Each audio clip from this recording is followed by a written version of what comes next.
പേര് രജിത. ഞങ്ങൾ ഇരിഞ്ഞാലക്കുട രൂപതയിലെ കല്ലേറ്റങ്കര ഉണ്ണിമിശിഹ ഇടവകയിൽ നിന്ന് വരുന്നു. ഇതെൻ്റെ ഭർത്താവിൻ്റെ പേര് ഡെനീസ്. ഞങ്ങൾ കുവൈറ്റിലാണ് ഫാമിലിയായിട്ട് താമസിക്കുന്നത്.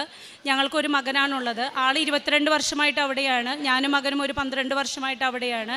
ആളവിടെ ഒരു പ്രിൻ്ററായിട്ട് ഒരു ഗവൺമെൻറ് യൂണിവേഴ്സിറ്റിയിൽ വർക്ക് ചെയ്യുന്നു. ഞാനവിടെ ടീച്ചറാണ്.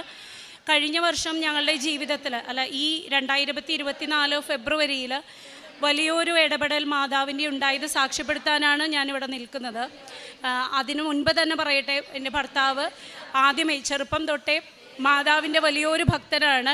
എപ്പോഴും കൊന്തയെത്തിച്ച് നടക്കുന്ന ശീലമാണ്. ഒരു ദിവസം പോലും കുർബാനയോ ആരാധനയോ ഒന്നും മുടക്കാറില്ല.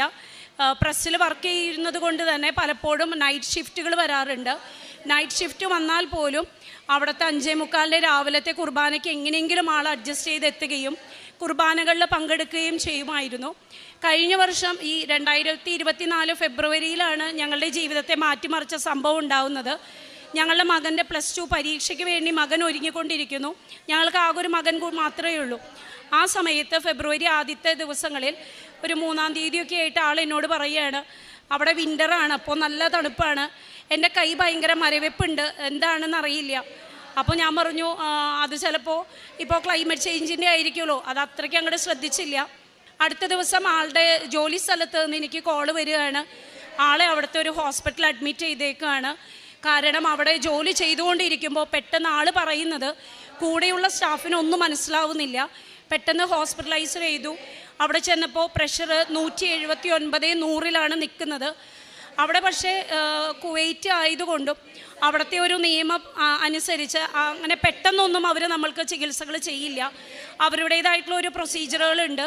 അവിടെ ഞാൻ പെട്ടെന്ന് തന്നെ ചെന്നു. അവിടെ ചെന്നപ്പോൾ ഡോക്ടർ എന്നോട് പറഞ്ഞു, സ്ട്രോക്കിൻ്റെ ചെറിയ സിംറ്റംസ് ആണ്, പക്ഷേ by the grace of God നിങ്ങൾ സേവ് ചെയ്യപ്പെട്ടിരിക്കുകയാണ്, നിങ്ങൾക്കൊരു പ്രശ്നവുമില്ല. പ്രഷറിനുള്ള മരുന്നും സ്ട്രോക്കിൻ്റെ മെഡിസിനും എടുക്കുക.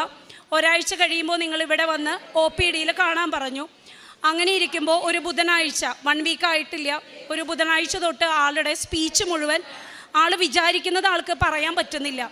അങ്ങനെ നാട്ടിലേക്ക് വിളിച്ച് നമ്മൾ സംസാരിച്ചപ്പോൾ എല്ലാവരും പെട്ടെന്ന് തന്നെ ടിക്കറ്റ് എടുത്ത് ഇങ്ങോട്ട് വരാൻ പറഞ്ഞ് നമ്മളിവിടെ മെഡിക്കൽ ട്രസ്റ്റ് ഹോസ്പിറ്റലിൽ ന്യൂറോയിൽ അന്വേഷിച്ച് അവിടെ ബുക്ക് ചെയ്ത് നമ്മൾ ഇങ്ങോട്ട് കയറി പോരുകയാണ്.